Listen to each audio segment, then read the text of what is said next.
Good afternoon, LinkedIn. I hope everybody's well. I am Melanie Johnson. I'm a social media consultant. I work with businesses in the professional services space to help them identify how to promote their business and what exactly they should be saying on social media. And today I'm here with Pip Evan-Cook, who is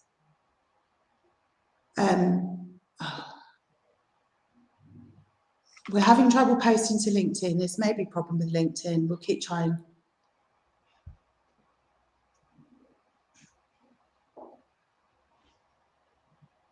Okay, excellent. So we are now live. So good afternoon, LinkedIn. We had a bit of a technical hitch there. I'm Melanie Johnson.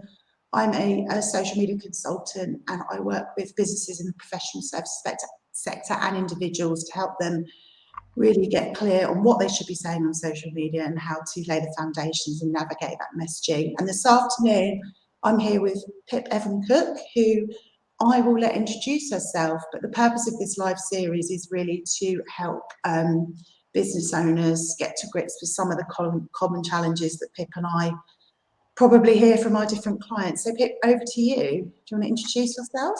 Sure. Hi, Mel. Thanks very much for having me. And hi, everyone on LinkedIn. I'm Pip Evan-Cook. I am the founder of The Marketing Architect, and we provide freelance marketing manager services to service-based companies who don't have their own in-house marketing function or just need a bit more support either with creating a strategy for marketing their business or for implementing the strategy.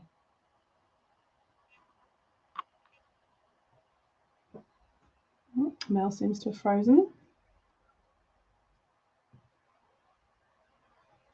Can you hear me, Melanie?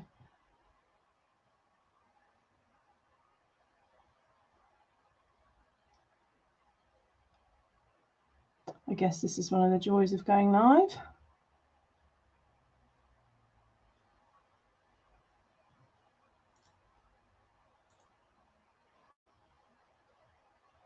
Oh, she's gone.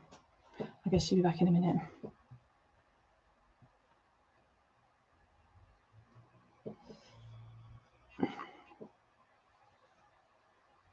I'm just checking everything to see if I can do anything, but I think I just need to wait for Mel to come back. Sorry, everyone. Here she is. Sorry about that. I have absolutely no idea what happened. I really wanted that clown and the lady with the chalkboard to just pop up then because I was trying to fill, but I didn't have any filler. Yeah. Shall we continue? I think I was notified that there was an issue with LinkedIn connecting to StreamYard, so I'm hopeful that we can carry on and that it will all come good in the end. So Pip, you were obviously mid-flow and I got cut off. So do you want to recap on what you were saying? Yeah. So me and my team help service-based businesses to create a strategy for their marketing and then to implement it. And we work like an outsourced marketing part of the business. It's a bit different from an agency because we really get engaged with the company. We work on a retainer and we're there for whatever they need. And we really help them to do their planning in advance and work out what the business needs and then implement it. Cool. Okay. So I think what we wanted to talk to people about today is I think one of our favourite subjects is I think really getting to grips with your ideal client and like how that can really help inform your messaging. Because I don't know about you, but I hear a lot from a lot of people saying, oh, you know, my ideal client is a mum and they're in their 30s and they shop at Tesco's, which is about as far as it goes. And I think, you know, people are individuals, although we are all kind of creatures of routine and habit, and actually you know, things do look quite different to that. So I think first of all, the first thing you and I wanted to talk about really, I think, was I see quite a lot on LinkedIn how, you know, don't have user personas. For those who are watching who don't necessarily know what a user persona is, it's a profile of a customer that you want to work with or your ideal client. But you hear quite a lot, oh, you know, user personas are outdated, they're old-fashioned, they're old hat. And I know, Pip, from our discussion yesterday that you and I are both quite anti that approach. So do you want to kind of clarify what you think a user persona should include and why it's important? Sure. I think that the the message about using user personas has got a little bit muddled along the way. We know that if you think about the Mad Men days, people would be profiling customers, trying to work out where they bought their socks and what TV shows they were watching, so that they could create advertising that would go in the right place at the right time. Well, for me, I'm speaking for my clients, the service-based companies, advertising like that isn't really relevant. And knowing those sorts of shopping habits and lifestyle habits aren't always relevant, especially in the B2B market.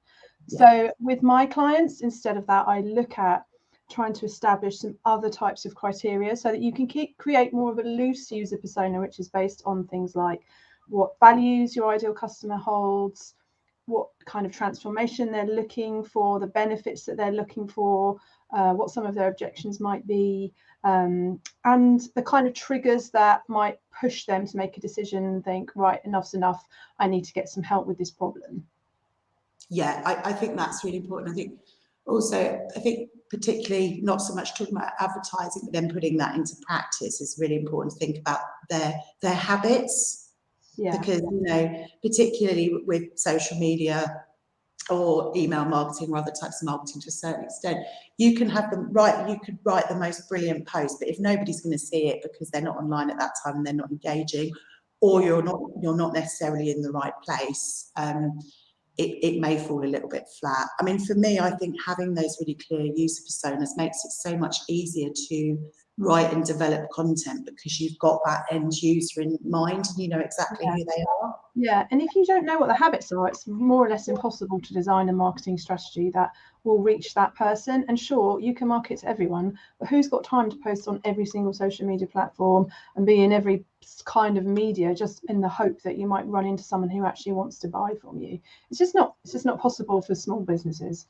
No, it's not. And I think that's the whole thing, isn't it? We're talking about, you know, as you said just now, you know, you are not Procter & Gamble, so don't try to be because it's okay, or not Coca-Cola, because I think sometimes we're comparing ourselves to these massive organisations or people who, you know, are much further into their business journey and they've got, you know, time, money, resource and a big marketing team who've got lots of different expertise. But I think we'd digress slightly. So I was just going to say, if anybody is watching and they've got any comments or questions, then do pop them in the chat and we will answer them in the comments as well. So I think for us, Pip, we had some key questions that we just wanted to talk through to when people are thinking about, you know, who is that ideal client? How do I develop that user persona and who? And I think the key thing here is particularly for small businesses or individuals is who do I actually want to be working with? Yeah, so we nailed it down to 3 questions, didn't we, when we were thinking about this earlier in the week. So I think the first one to ask yourself is, which part of your work do you enjoy the most and which part do you want to be doing over and over? For me, marketing's huge. I could be doing anything, but I know that I love strategy and I love helping people solve that problem of what are the marketing activities that I should be doing. So look at the problems that you like solving and see who's got those problems. Yeah, I think that's absolutely key. And I think it's and one of the things that we talked about yesterday is and marketing has changed hugely, I think, since both you and I started our careers, and it's much more about social media connection. And the word I really hate, but you know, all of the big companies that are really successful, we all know who their CEOs are, and it's that kind of personal branding element. So I think, but for a small business, that's actually really, really important, because what it means is you can really hone in on and this is the next client, which kind of clients do I enjoy working with most? I think one of the points that's important for me to note here is actually that might not be industry specific.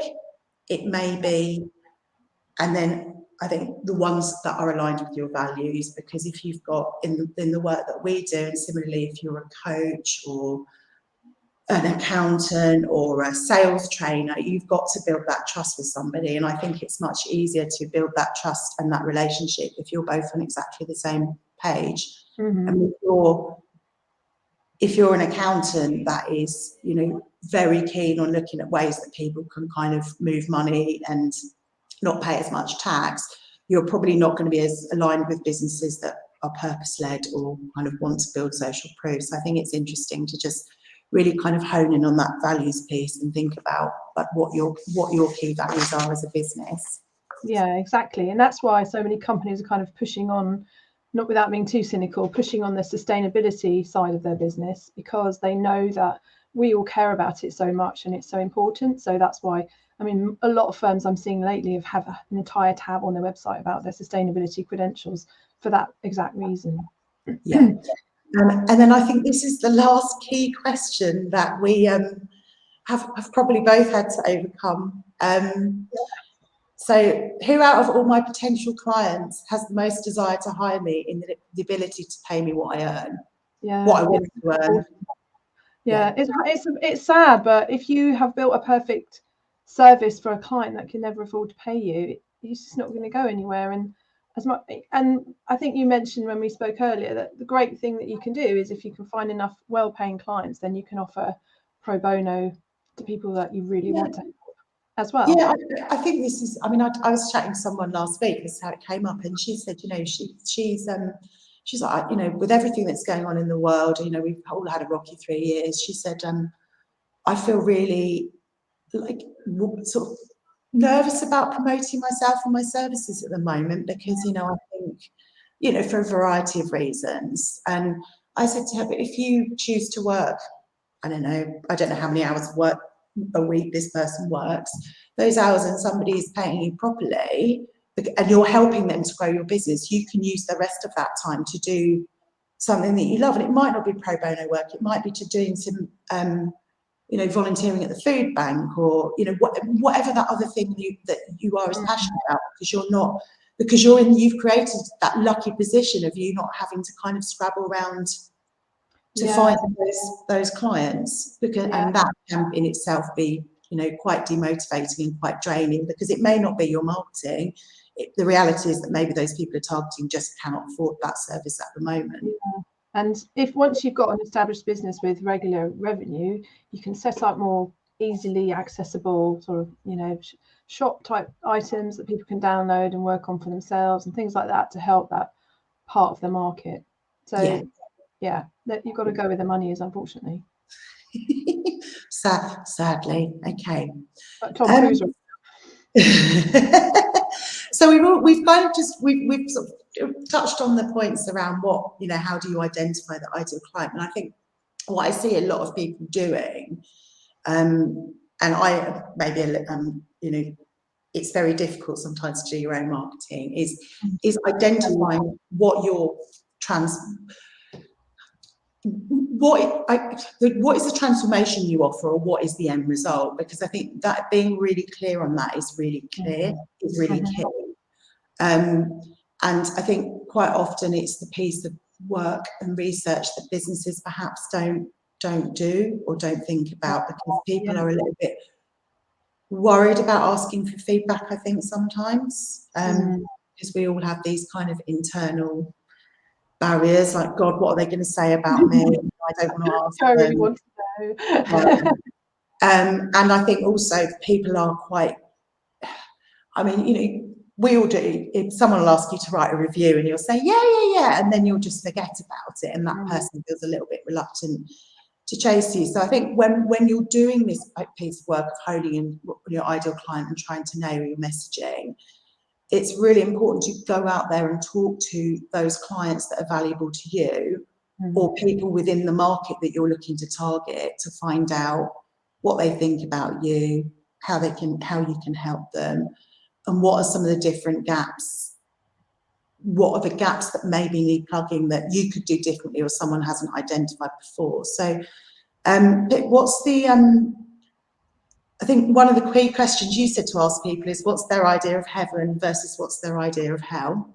Yeah, so what they're going through now, ideally, I mean, not ideally, but your clients should be experiencing a problem that's making them feel like they're in a sort of business hell, and you want to get them to the business heaven. So what's the transformation that you're going to make for that person, and how are you going to do it? so that they move seamlessly from one side to the other. And this can be quite nuanced. That's why it's so important to look back through what your clients actually say, because even your own clients may not really, especially if you've got a really technical service, they really might not actually understand the language that you use to describe what you do, and they might be talking about it in a completely different way from you. I know a lot of my clients would say, I want someone to do my marketing, whereas I talk about creating a marketing strategy. And if I go out and say creating a marketing strategy all the time, that may not resonate with people. And I'd love to know in the comments what people actually think that means, because for me, it's I know what it means, but it's actually it did take me quite a long time to understand that and how that translates to small businesses, rather than what I learned in the CIM, which was doing it for big companies. So there are some ways that you can go and look for that.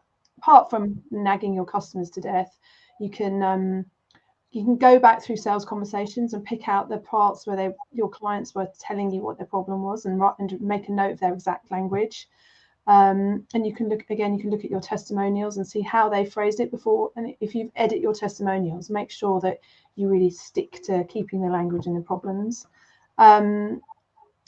Conversations with other people in networking groups. What are the questions they asking? What else, Mel? I think surveys. I love a survey. I always say that. You get people to complete them. That's what I want to know. That is slightly after ideal client, because that is kind of like getting an understanding of what people want to see from you. Because they may have automated your language by then. They've probably got to grips with your process and how you say things. So if it's an after service survey, you need to be aware of that.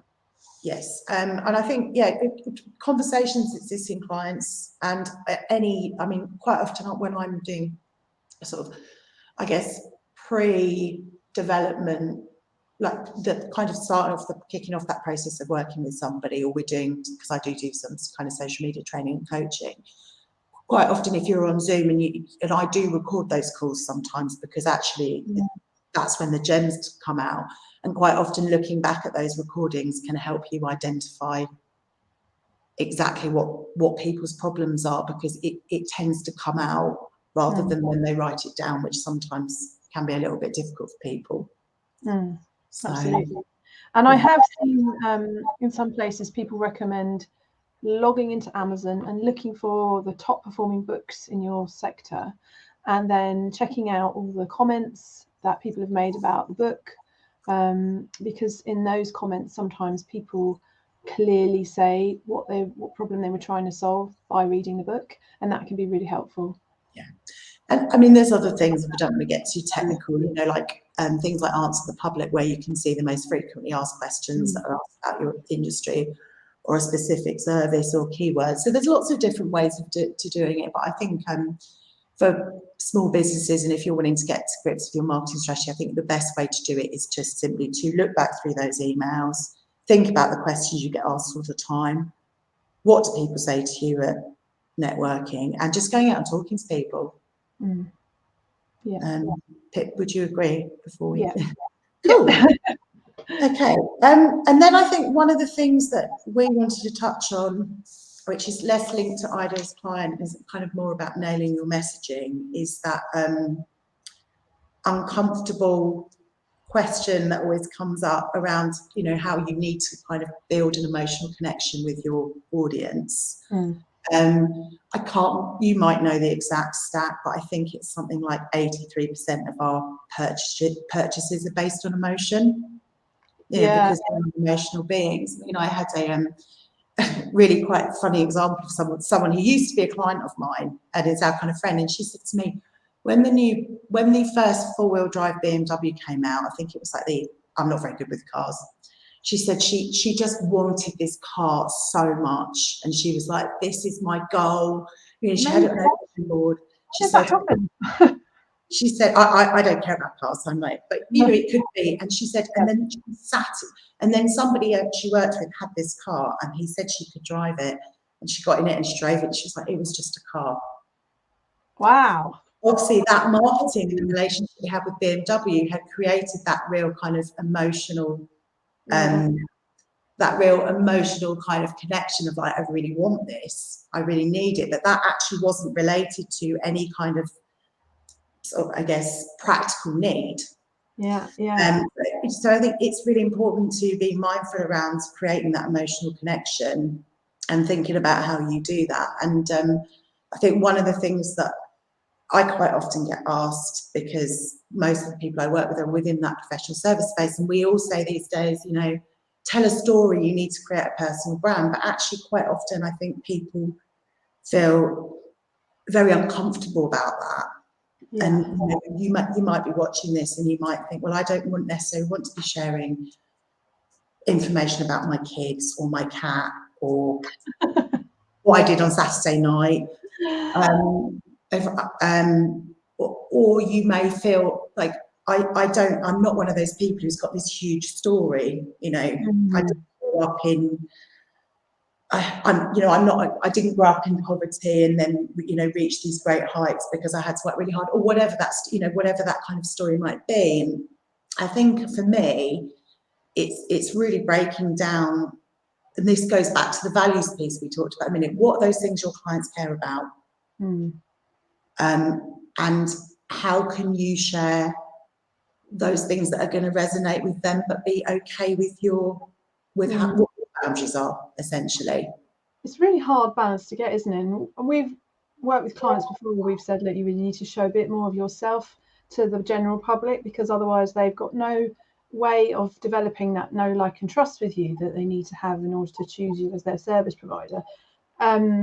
But I know from my experience, I've done some training with the wonderful Susan Payton on building your story, and it is the hardest part I find is to just segue into that story naturally. Unless you're like a seasoned public speaker or you're hosting webinars every week, there isn't really the opportunity. I'm not going to tell you my life story in this half an hour live, for example, but if you can take snippets of it and share the parts that really represent your values, the problems you've encountered and how you've handled them, and also share things in maybe less of a verbal way. Like, for example, if you look around where I'm sitting, I've got my notice board here, and it's basically just pictures of my nephews and nieces and all my lovely friends and things.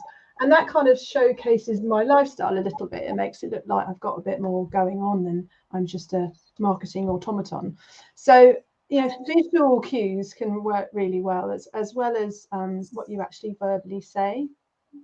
Okay, yeah, I think that's a really interesting point. I think it can just be as simple as, you know, how you overcame a particular business challenge, because that can highlight your values, but also the way you do things and the transformation that you might offer. So I think rather than thinking about that emotional connection as one kind of big story, you know, it's kind of like, how can you showcase what your values are in a different way? I mean, I got a box of, I did post it on LinkedIn. Someone sent me a box of chocolates over the weekend because, bless her, I thought it was a spam message because I got this saying someone sent you this gift, and because I'd recommended her to somebody, and the piece of work come off and they wanted to say thank you. And actually, like, for me, that's a really important part of who I am and how I do business, is like building those kind of collaborations and connections, and actually helping, you know, really kind of helping other people and business owners. So I think that's kind of part of my story and why I do what I do, rather than it being about, you know, my children. Because you've obviously identified that one of your values is collaboration, and then in your course of your daily business, you've sat down and thought, how can I actually make this really happen? Instead of just paying lip service to, for example, sustainability, you've said, okay, so I could make lots of referrals to people that I really trust. I can host events like this where I speak to other business owners. I can make sure I'm networking really well and consistently. Those things show your values, and it's much more important than telling them.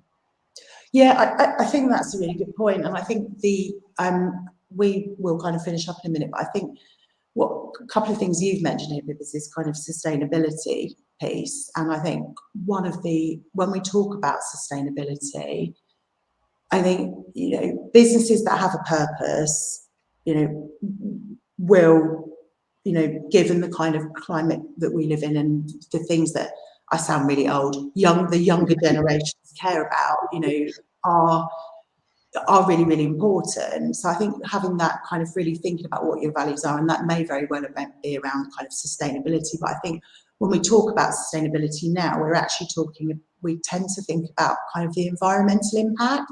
Mm. And actually that sort of sustainability piece can be around, you know, how you work with clients, and, you know, and if you're growing, like how you treat your potential sort of employees and even your suppliers.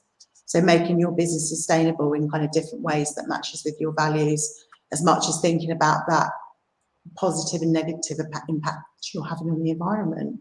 Yeah, so strong ethics with how you Yeah. interact with the world in general, rather than just the environment. Cool. I think we are probably nearly done. So I don't know if anybody watching, because there are quite a few people watching, have got any questions or any comments or anything that they want to add around kind of what they think about sort of ideal client, and then whether any of our questions, which we'll recap in a minute, are. I hope we've managed to dispel some of those people dreading the idea of having to create an ideal client, because it's not the sexiest of tasks, but it really can add a lot of value to your marketing. So it's really worth doing. Yeah, and I think one of the things as well is just you do need one for different markets, but I think, you know, it's good to just start off with one. Mm. That's really clear, because, you know, if you've got limited time and limited resource, as you said at the beginning, you're not going to be active everywhere. So I think in getting that one right and just refining it and then relating it back to the questions that we said, which were, which part of my work do I enjoy doing the most, and what are the problems that I like solving over and over? Which kind of clients do I enjoy working with the most, and which ones are aligned to my values, and who out of all my potential client segments has the most desire to hire me and the ability to pay me what I need to earn. So I think we'll leave it on that. I think if anybody's got any questions or wants to read out, they can still post them in the comments and watch the replay. Thankfully, everything was all right with the technology in the end. If you want to message myself or Pip, or you've got any questions, then do feel free to reach out with us. Love to hear any questions. Thanks so much for having me, Mel. I've really enjoyed No doing worries. Speak to you soon. Bye. Bye.